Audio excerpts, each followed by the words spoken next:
Bueno, buenos días. Hoy vamos a trabajar con los siguientes temas que nos quedan pendientes, que son la emisión de recibos oficiales para la recepción de pagos y la parte de cheques, ¿sí? Hoy creo que lo vamos a trabajar por ahí, y la próxima clase vemos toda la parte de facturación electrónica. La clase pasada nosotros nos enfocamos en los documentos de venta, los documentos de envío y los documentos de ajuste, ¿sí? Dijimos que cuando una venta se realizó de forma contado y hay algún tipo de devolución o cambio de mercadería, utilizábamos como nota de ajuste una nota de devolución de contado. Y cuando la venta se había realizado a crédito de la casa, teníamos dos posibilidades. Una en la que se tuviera que, de alguna manera, restar o disminuir la deuda del cliente, que podía ser por devoluciones, podía ser por descuentos o bonificaciones que se realizaran al cliente por un pago anticipado, o podía ser por errores en la facturación por un importe mayor al real. En ese caso, utilizábamos la nota de crédito. Y si teníamos situaciones en las cuales se debiera aumentar la deuda del cliente, por ejemplo, el cobro de intereses o de fletes por traslado de mercadería que fueran incluidos en el crédito, o sea, que no fueran abonados al contado, o errores en la facturación, pero por un importe menor al correspondiente, íbamos a utilizar una nota de débito, ¿sí? Entonces, vamos a empezar a trabajar con el material. Llegamos a la etapa de que le vendimos al cliente y tenemos que, de alguna manera, efectuar el cobro, ¿sí?, de esa deuda. En ese caso, vamos a tener que utilizar un recibo oficial, ¿sí?, que, como les dice por acá, lo que va a hacer es,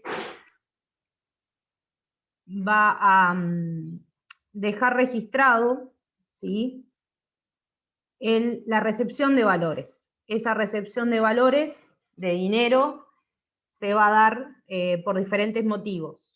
Algunos de ellos pueden ser la cancelación total de una deuda, ¿sí?, puede ser el pago de cuotas, puede ser una entrega a cuenta. Una entrega a cuenta sería que no llega a cubrir el valor de la cuota o no llega a cancelar toda la deuda. Y las señas. La seña va a ser un dinero que se va a entregar, ya sea por un producto o un servicio, que en el momento no lo estamos recibiendo, ¿sí? Estamos haciendo como una reserva de ese producto y servicio.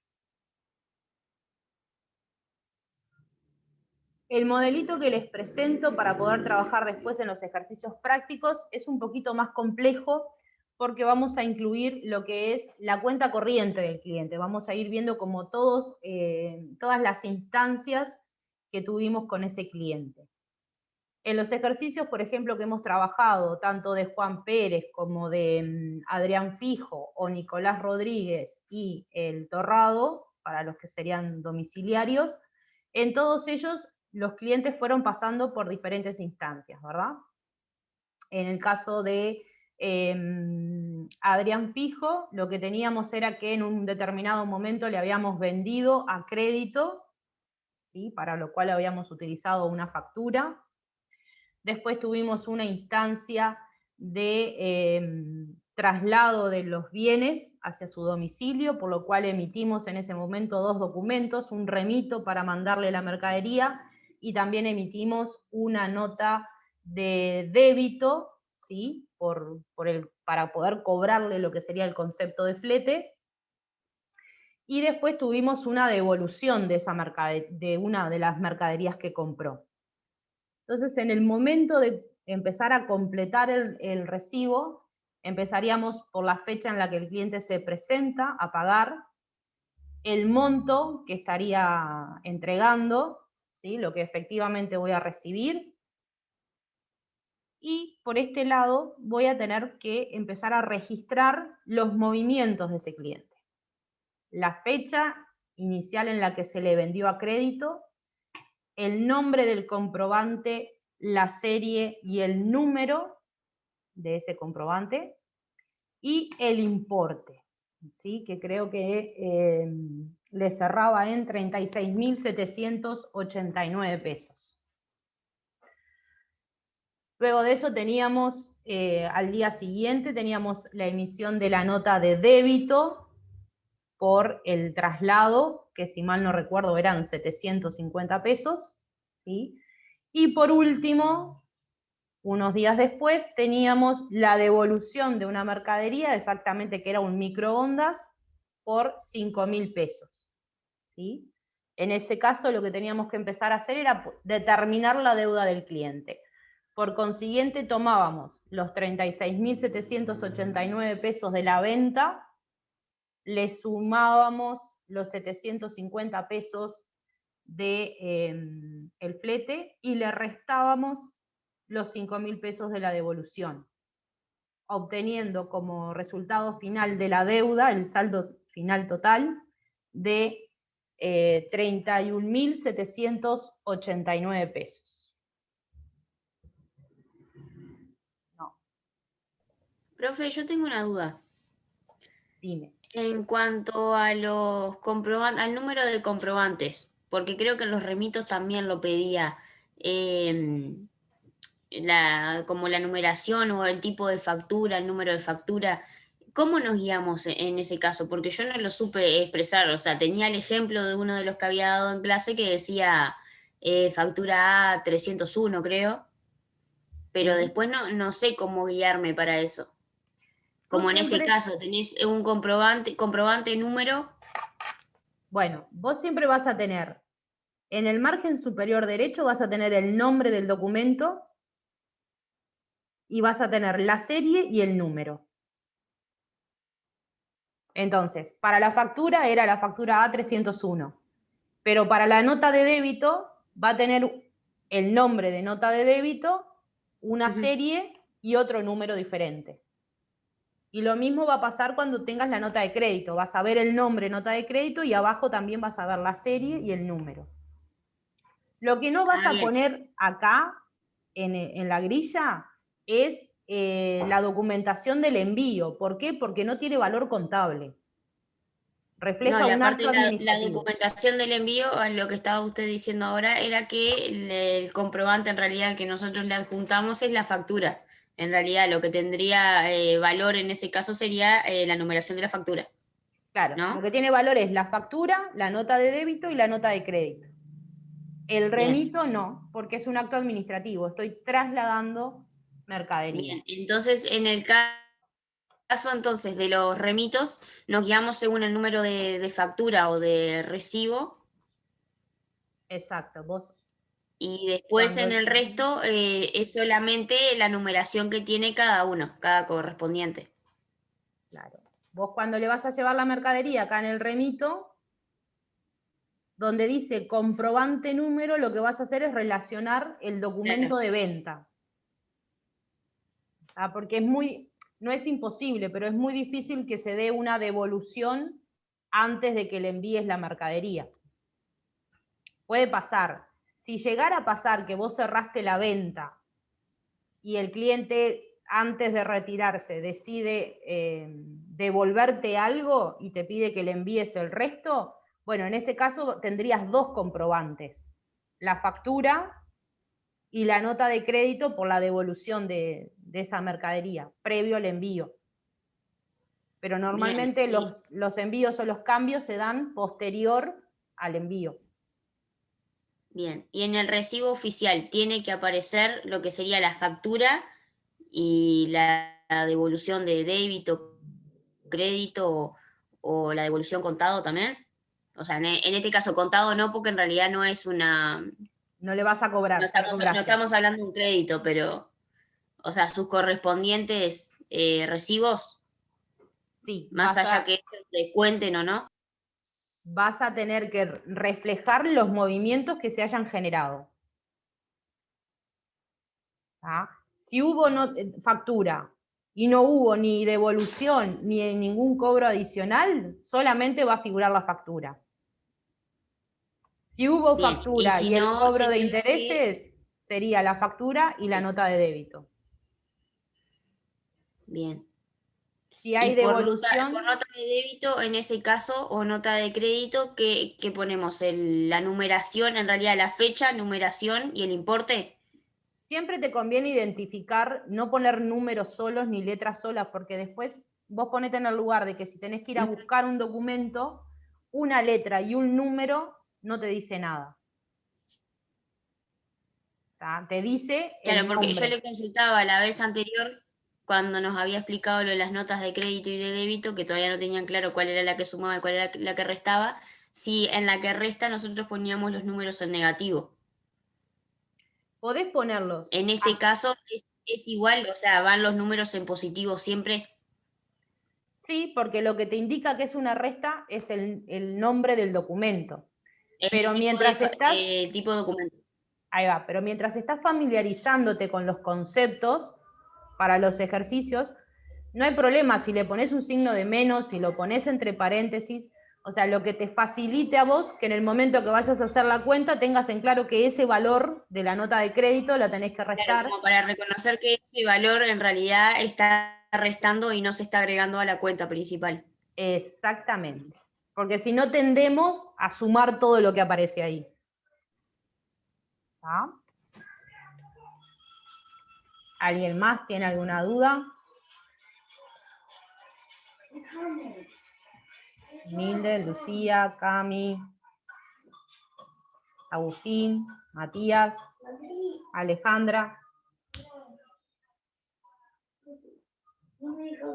¿Qué pasó, profe? Digo, si hay alguna duda.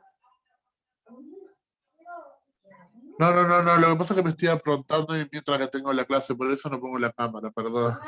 Ah, bueno, está bien. Bien, continuamos entonces.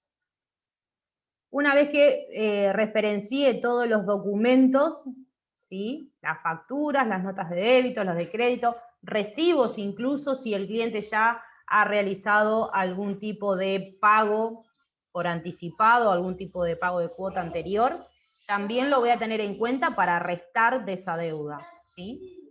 Y después voy a pasar a completar los datos de quién estoy recibiendo el dinero, ¿sí? Voy a poner recibí de, y voy a poner el nombre del cliente, la suma de pesos uruguayos o de dólares, según corresponda.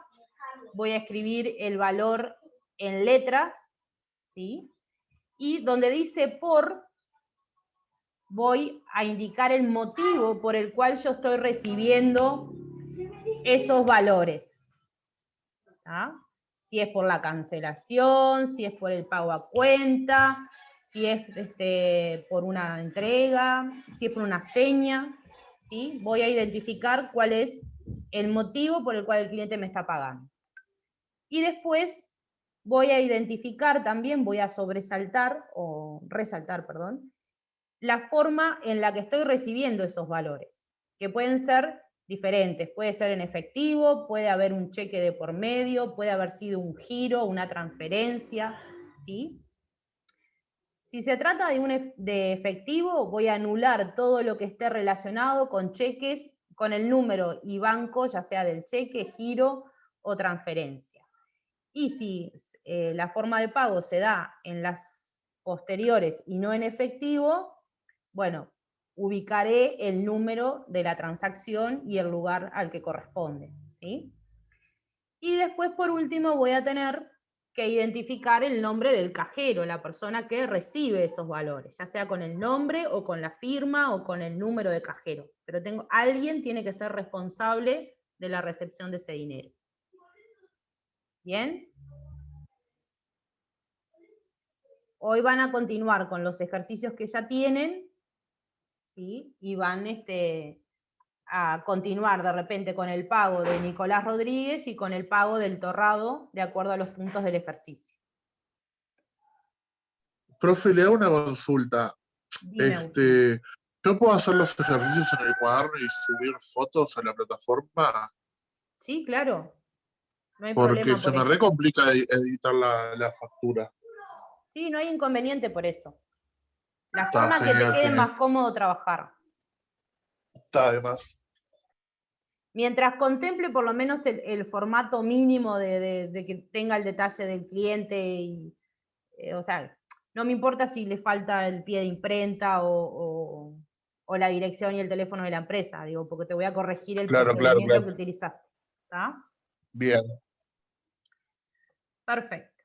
Y por ahí, con este documento, con el recibo oficial, estaríamos cerrando lo que serían documentos comerciales básicos de utilización dentro de la empresa.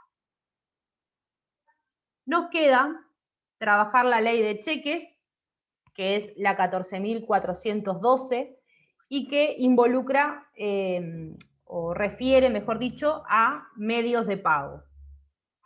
Nosotros, dentro de la ley, vamos a encontrar 5 tipos de cheques, pero nos vamos a concentrar específicamente en 2. Uno que es el cheque común o cheque del día, y el otro que es el cheque diferido. ¿Sí?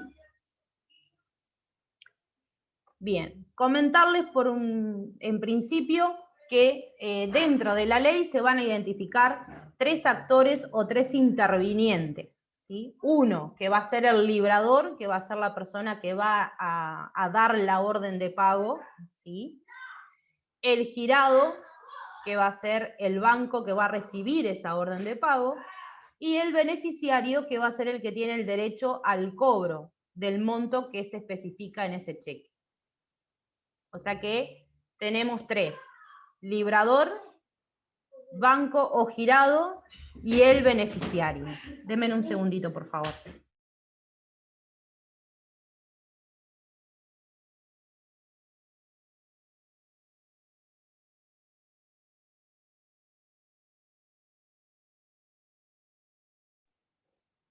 Ahora sí, disculpen. Dentro de la ley se definen en el artículo 2 al cheque común y en el artículo 3 al cheque de pago diferido. ¿Sí?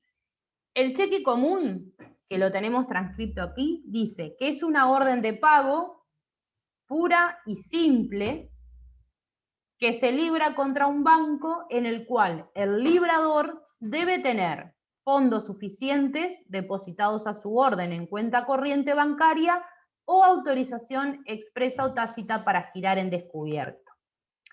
Y ahora vamos como a analizar paso por paso la definición. ¿Sí? Dice que es una orden de pago. Si yo voy a mirar un cheque, veo que en esta parte de acá, donde les estoy marcando con el cursor, dice, páguese por este cheque A. Ahí está dada la orden de pago. ¿Sí? Después dice que esa orden de pago es pura y simple. Pura y simple significa que no se puede condicionar. Una vez que el librador emitió la orden de pago, o sea, hizo el cheque, el banco va a pagar. ¿En qué casos el banco no llegaría a pagar? Bueno, hay algunas situaciones. Una de ellas podría ser que el cheque esté denunciado como extraviado, robado o emitido bajo violencia. ¿Sí? O sea, hay una denuncia por medio en la cual se le comunica al banco que no puede pagar ese número de cheque. Otra situación puede ser que el cheque, los fondos, digamos, no estén disponibles, o sea, la cuenta no tenga dinero. Entonces el banco, en ese caso, si no hay dinero y no hay autorización para girar en descubierto, digamos, para pagar un cheque que no tiene fondos, el banco en ese caso se va a negar. Y otra imposibilidad es que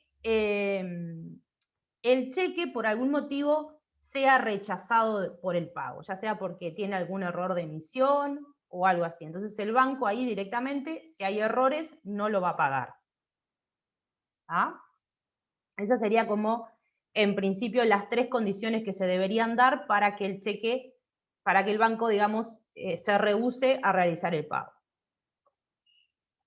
Volviendo a la definición, dice que se libra contra un banco. Está bien, porque la orden se la estoy dando, en el ejemplo aquí, se la estoy dando al Banco República. Le estoy diciendo al Banco República, pague este cheque. Después dice que debe tener fondos suficientes. O sea, debe tener dinero, el suficiente como para cubrir el monto que le estoy diciendo que pague. Dice que debe estar depositado en una cuenta corriente. Me está marcando cuál es la forma de la cuenta que yo tengo que tener en el banco. O sea, si tengo una caja de ahorro no puedo trabajar con cheque. Para trabajar con cheque sí o sí, cuenta corriente. ¿Sí? Dice que debe estar a su orden, o sea que debe estar disponible ese dinero, no puede estar comprometido en el pago de otras obligaciones. ¿Sí? Pero me dice que si no tengo el dinero suficiente depositado en la cuenta, debo tener una autorización expresa o tácita para cubrir ese cheque sin plata.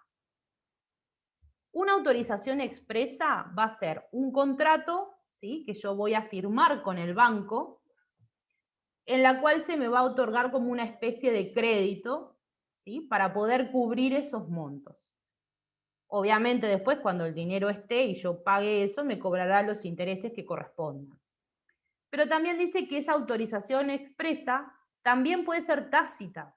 O sea, quizás no haya un contrato, pero se esté dando de hecho. Eso significaría que el cliente tiene cierta antigüedad dentro del banco, ¿sí? Hay cierta confianza, hay visibilidad de movimientos de entrada y salida de dinero, o puede ser que el dinero se encuentre directamente en tránsito. Dinero en tránsito, le digo yo, al dinero que está en la nube, o sea, lo deposité, ¿sí?, pero todavía no lo tengo acreditado en la cuenta. Lo tengo, pero no lo tengo. ¿Bien? Entonces el banco ahí podría tomar el riesgo de decir, bueno, como este dinero en pocos minutos o en pocas horas ingresa a la cuenta y está disponible, voy a liberar ese pago, lo voy a aceptar y lo voy a pagar. ¿Por qué? Porque ya va a estar disponible en breve. ¿Sí? Es lo que pasa cuando yo de repente deposito cheques en un banco que provienen de otro banco. O sea, es como que yo hiciera un depósito en el República de un banco de un cheque que viene del Banco Itaú. ¿Sí? Esos depósitos de bancos diferentes tienen cierto tiempo de demora, que pueden ir entre las 24 horas hasta las 72. Sí, ese es el plazo que se maneja legalmente. Normalmente está en 24 horas, creo que va a depender del día en que se haya hecho el depósito. Si el depósito lo hago un viernes a las 5 de la tarde, hasta el lunes, después de las 13 horas, ese dinero no se va a ver acreditado. O sea, lo voy a ver que está pendiente de acreditación. ¿Sí? ¿Vamos bien hasta acá? ¿Sí? Sí. Perfecto. Después, en el artículo 3, se define el cheque de pago diferido. La definición es bastante similar. Sigue siendo una orden de pago, se sigue dando la orden al banco, ¿sí? El librador, en este caso, y acá es donde aparece la diferencia fundamental, dice: a la fecha de presentación estipulada en el documento, debe tener fondos suficientes depositados a su orden en cuenta corriente bancaria o autorización expresa tácita para girar en descubierto. ¿Sí? Puedo librar el cheque y no tener el dinero. El dinero lo tengo que tener cuando dice en el cheque que se debe pagar. Entonces, mostrándoles por acá el formato de un cheque diferido, nos encontramos que la orden de pago está aquí, páguese desde él y tiene la fecha. Y la fecha de emisión del cheque, o sea, del día en que lo hago, como pueden ver, es anterior, es del 21 de mayo, y yo le digo que se pague el 19 de junio. ¿Sí? El 21 de mayo, cuando hago el cheque, no tengo que tener la plata, la tengo que tener el 19, que es cuando el beneficiario se puede presentar a cobrar ese cheque. Antes, por más que se presente, el banco no lo va a pagar, aunque tenga el dinero. ¿Sí? Porque le digo que lo pague a partir de esta fecha. ¿Dudas hasta acá?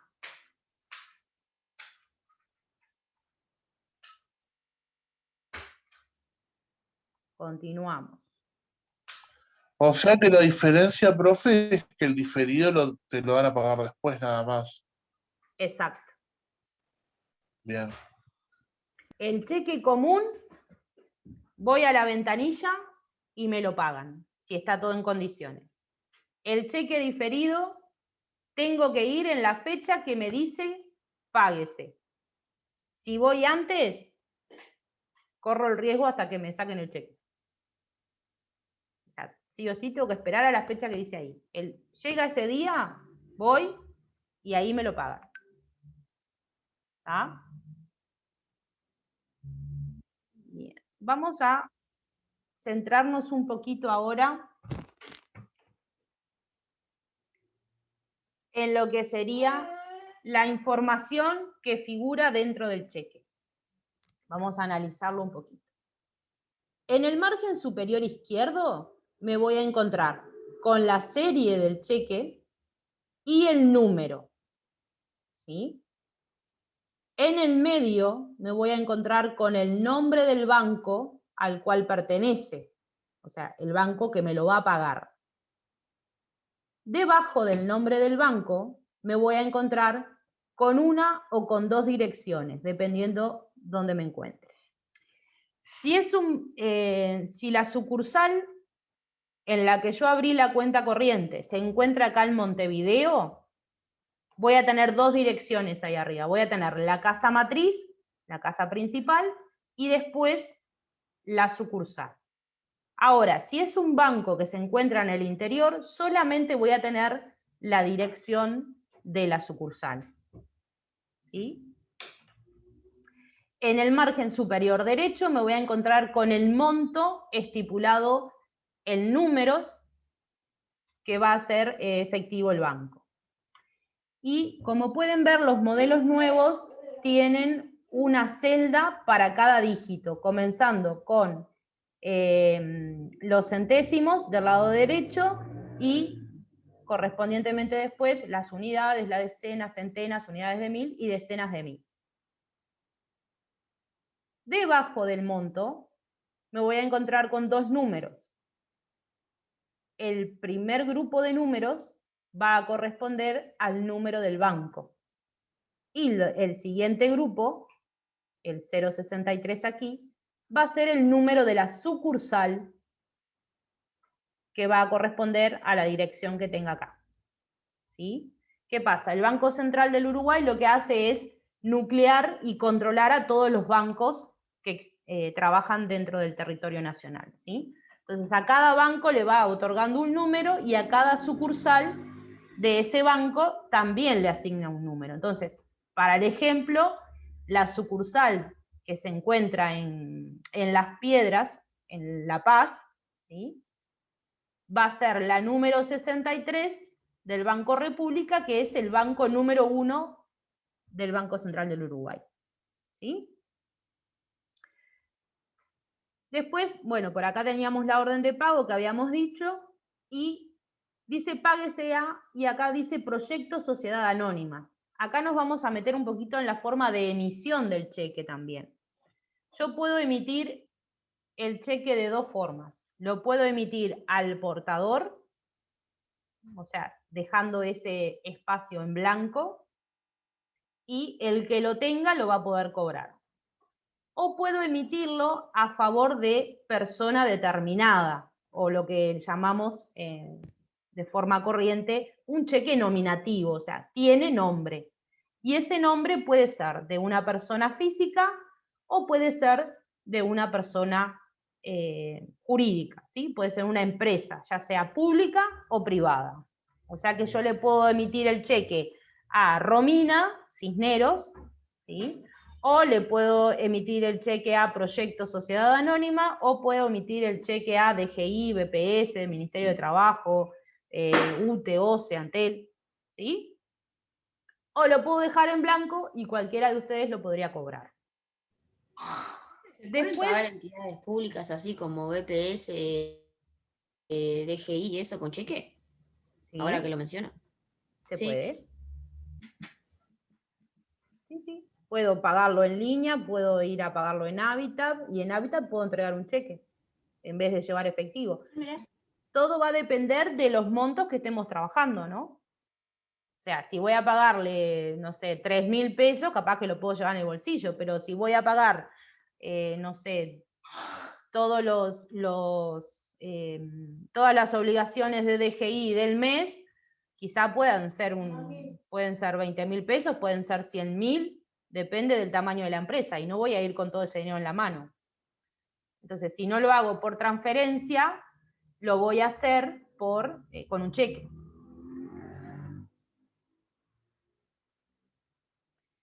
Bien. Después, por aquí voy a tener que escribir el monto del cheque en letras y anular todo el espacio que me quede en blanco. Acá hay algo para tener en cuenta. Los cheques son considerados títulos valor, ¿sí?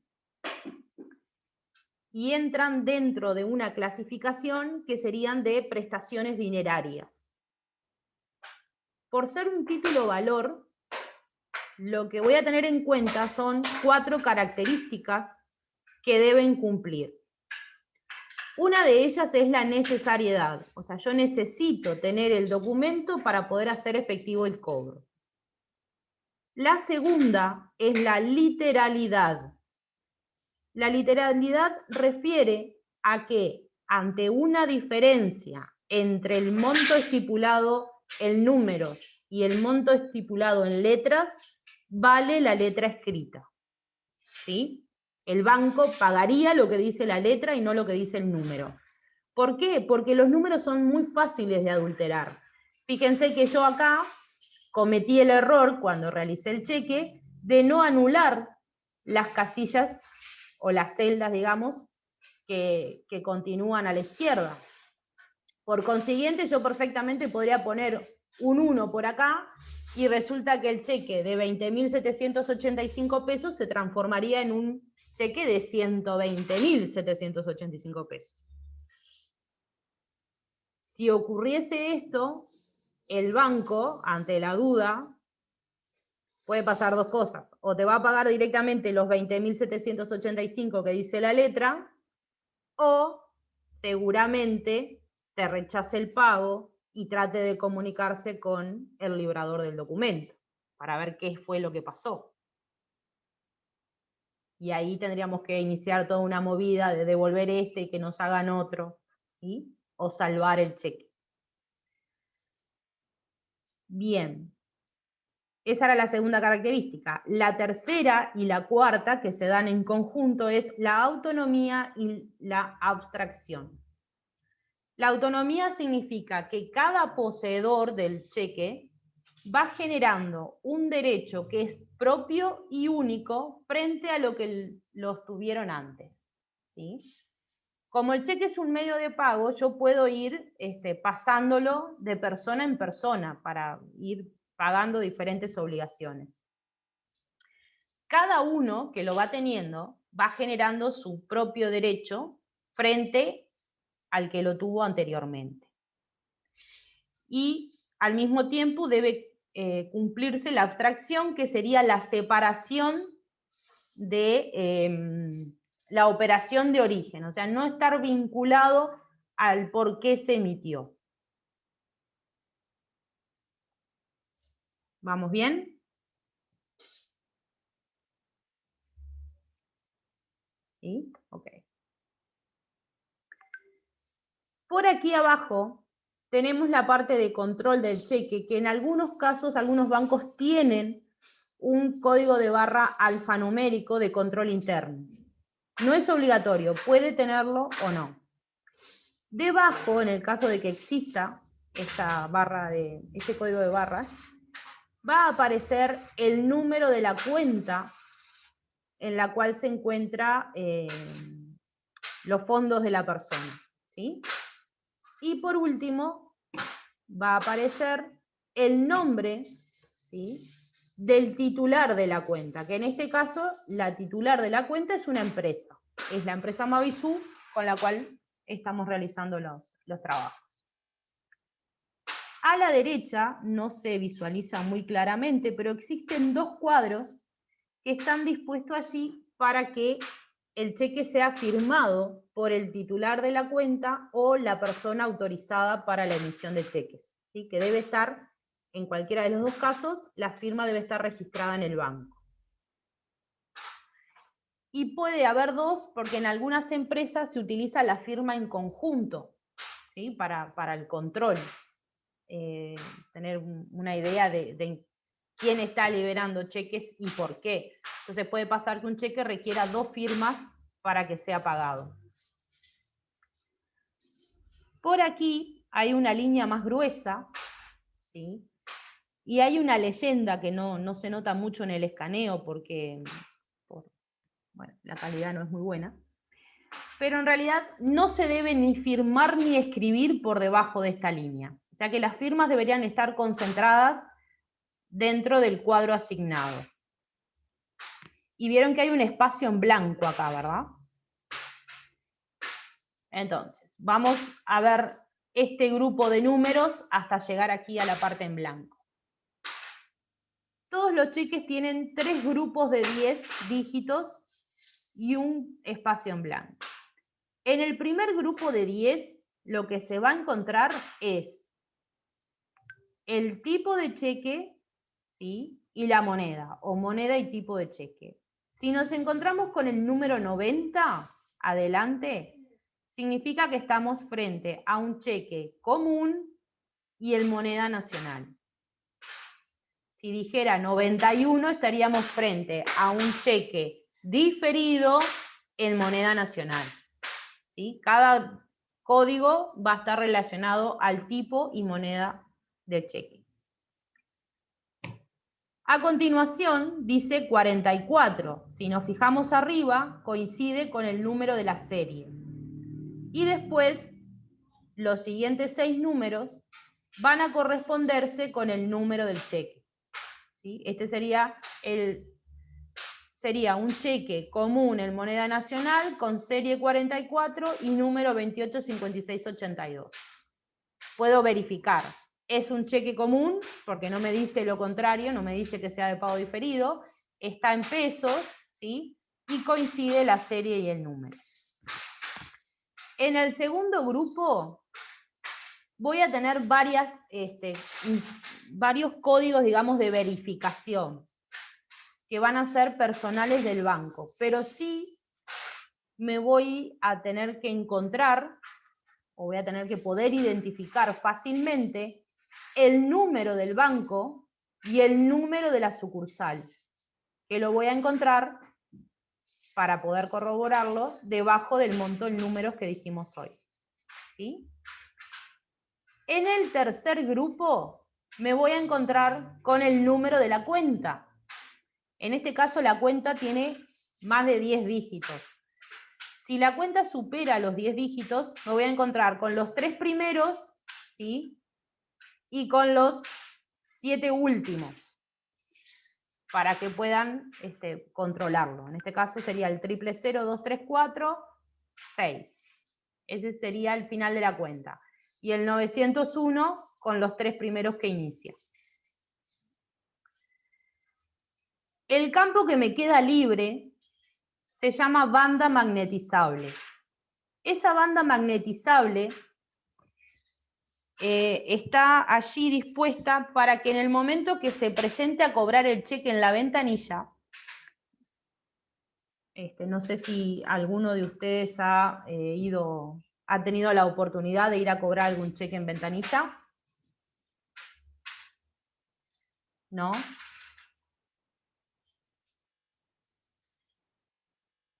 Bien. Si algún momento lo hacen, presten atención que cuando ustedes le entregan el cheque al cajero, el cajero lo que hace es pasarlo por una maquinita y el cheque gira. Va y viene, va y viene, va y viene. Obviamente después que se controló la firma, después que se controló que hubiera fondos suficientes, ¿sí? Lo que está pasando en ese momento con esa maquinita es que está quedando registrado aquí el monto que se debe hacer efectivo en el momento.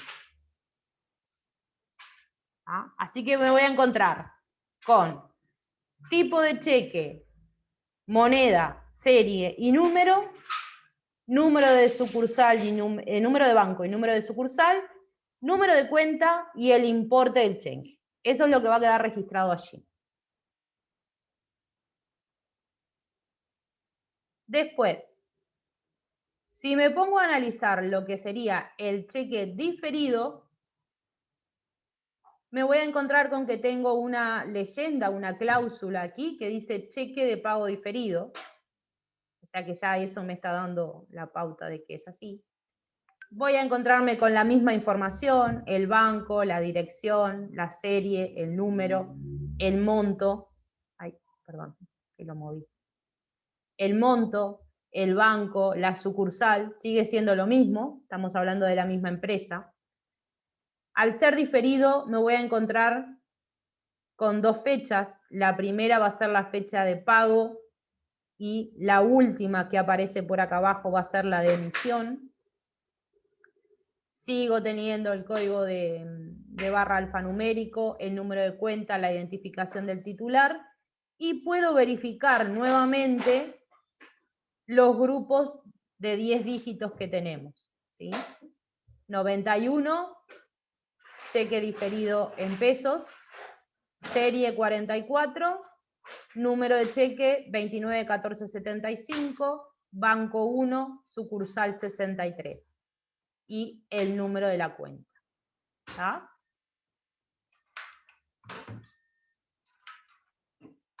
Así que, a diferencia, podemos establecer unas 4 más o menos, entre el cheque común y el cheque diferido de lo que hemos visto hasta ahora. De acuerdo a la definición, podemos decir que en el cheque común los fondos deben estar disponibles en el momento de la emisión y en el diferido en el momento que digo que se pague. ¿Sí? Disponibilidad de fondos sería una de las diferencias. La segunda diferencia, estaríamos diciendo que el cheque común tiene una única fecha que coincide en fecha de emisión y fecha de pago, y en el diferido tendríamos dos, la primera que es de pago y la segunda que es de emisión. Si vamos a identificar la tercera, podríamos decir que el cheque común no especifica que sea un cheque de pago común, mientras que el cheque diferido dice que es de pago diferido. Y después una cuarta, que sería el color. ¿Sí? Cada banco elige un color para sus cheques. El cheque común podrá ser de cualquier color que sea tenue, ¿sí?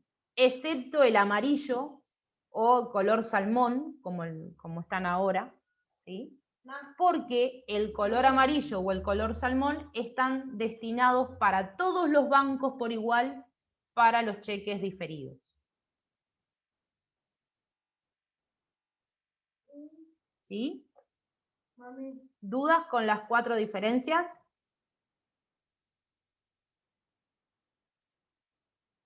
¿No?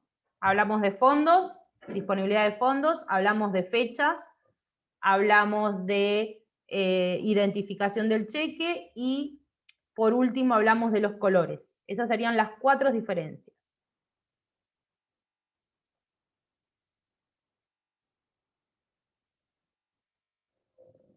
Bueno, por aquí lo que hacemos es reforzar un poquito lo que es las formas de libramento del cheque, que ya las mencionamos. A favor de persona determinada dijimos que tiene nombre, a favor determinada con cláusula no a la orden, esto no lo mencionamos, pero el no a la orden significaría que el cheque no puede ser endosado, no puede cederse de alguna manera los derechos de cobro, ¿sí? Que sí podría realizarse de repente emitido al portador y emitido a persona determinada.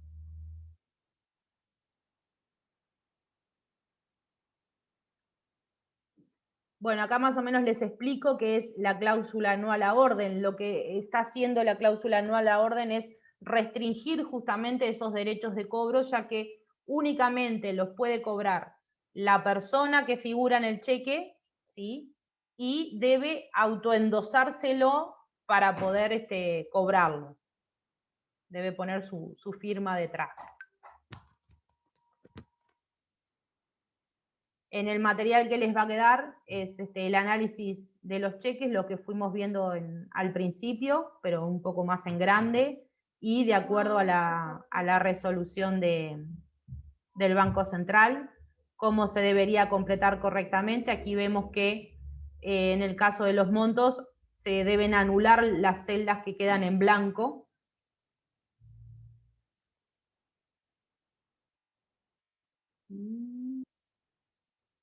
Esto ya lo vimos. Los grupos.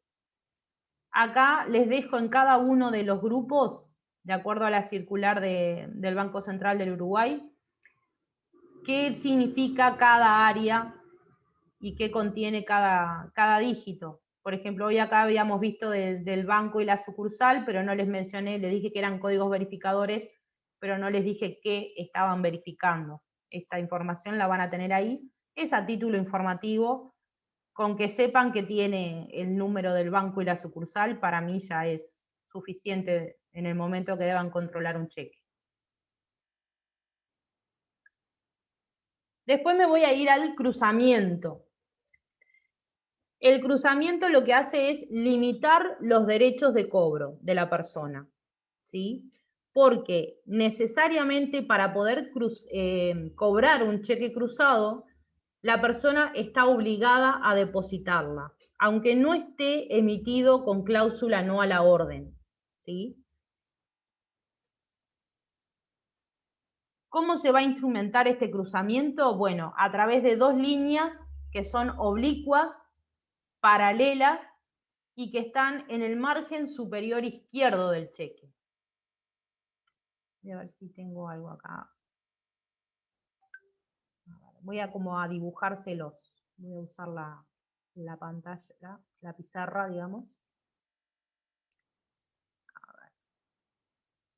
Si este fuera un cheque, perdón, pero no soy muy buena dibujando, y menos con el mouse, el cruzamiento estaría acá.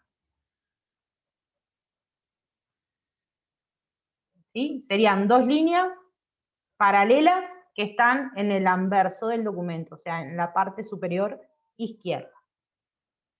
Puede pasar dos cosas. Yo puedo solicitar que ese cheque ya venga cruzado, entonces va a venir, en vez de ser una línea continua, va a ser línea,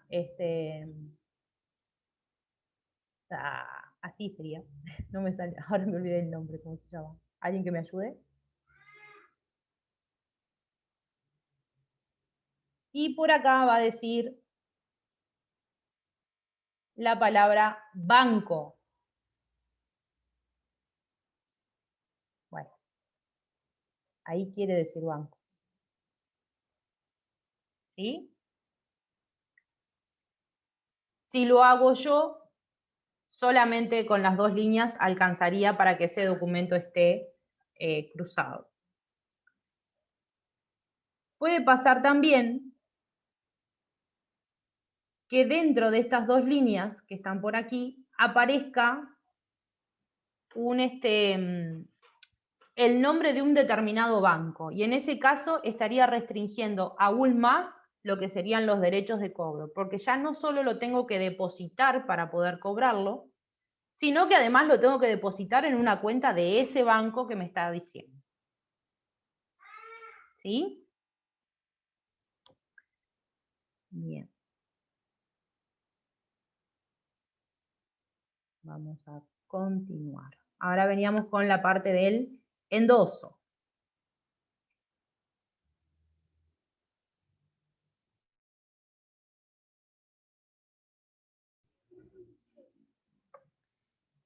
El endoso es la transmisión de los derechos de cobro. Cuando yo estoy trabajando con un cheque al portador, el endoso del documento, o sea, el ceder el derecho de cobro, se da por la simple entrega del documento. ¿Sí? Yo tengo un cheque que está a mi nombre y voy y se lo doy, a ver, ¿a quién se lo puedo dar? Se lo doy a Romina Martínez. Te doy un cheque, Romina. Entonces, a partir de ese momento, como el cheque no tiene nombre, la beneficiaria va a ser Romina y lo puede cobrar. O sea, le cedí los derechos de cobro. ¿Sí? Pero puede pasar que el cheque esté a mi nombre, o sea, haya sido emitido nominativo o a favor de persona determinada. Entonces, para yo poder ceder mis derechos de cobro, ahora se los voy a ceder a Camila, ¿sí? Lo que voy a hacer es endosar ese cheque. Entonces, del lado de atrás, para poder hacer el endoso completo, voy a decirle el nombre del endosatario, ¿sí? Que es la persona que recibe el nuevo derecho, o sea, es el nuevo beneficiario. Voy a estipular la clase de endoso, que se va a tratar de un endoso completo. Voy a poner el lugar y la fecha, ¿sí? Y va a estar la firma del endosante, o sea, la persona que cede los derechos. Volviendo al ejemplo anterior, si el cheque estaba a mi nombre, diría, y yo se lo quiero pasar a Romina Martínez, perdón, a Camila era, voy a poner el nombre de Camila, voy a decir que es un endoso completo, le voy a decir que es Montevideo 24 de febrero del 2021 y va a estar mi firma ahí corroborando que estoy cediendo los derechos. ¿Sí? Una cosa que es importante también tener en cuenta, cuando el cheque está a favor de persona determinada, sigue estando a mi nombre, pero yo lo quiero depositar en mi cuenta, tengo que hacerme un endoso, tengo como que cederme los derechos a mí misma para poder cobrarlo. Entonces me va a pedir un endoso, pero un endoso que se considera simple o endoso en blanco, ¿tá? Que solamente va a llevar mi firma. No voy a poner ningún dato más. Mi garabato y ya está. Y ahí estaría en condiciones de cobrar. Si lo deposito y no hice eso, el banco me va a rechazar el pago. ¿Bien?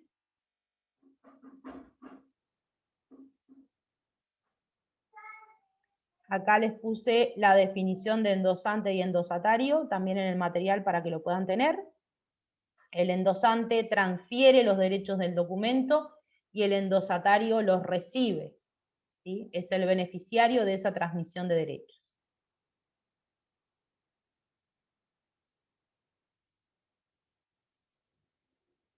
El endoso en blanco, acá también se los defino y les dejo los artículos y la ley 14.701 que corresponde a los títulos valores que les había comentado hoy. Y me voy a ir al plazo para el cobro de los cheques. ¿Sí?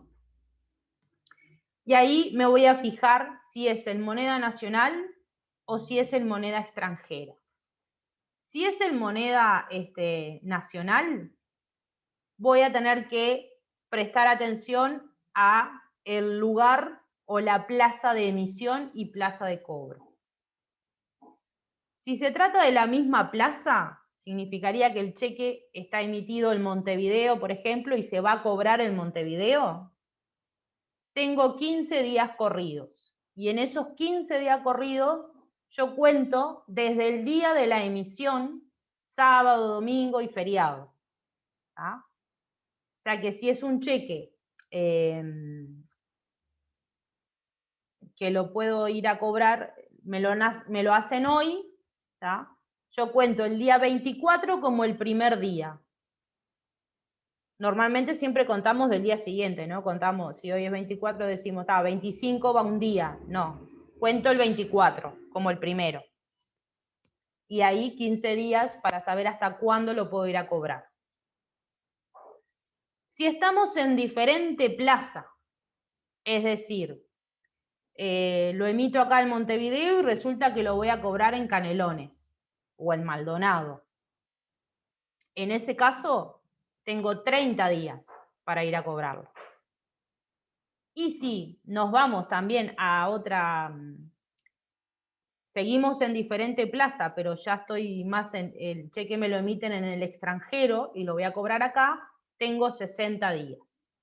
¿Sí? Si estamos hablando de moneda extranjera, no importa si es igual plaza o diferente plaza, siempre van a ser 120 días corridos. ¿Sí?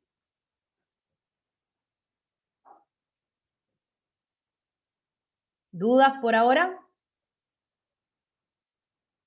¿No?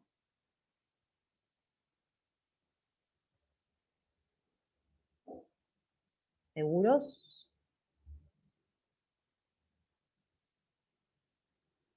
Bien.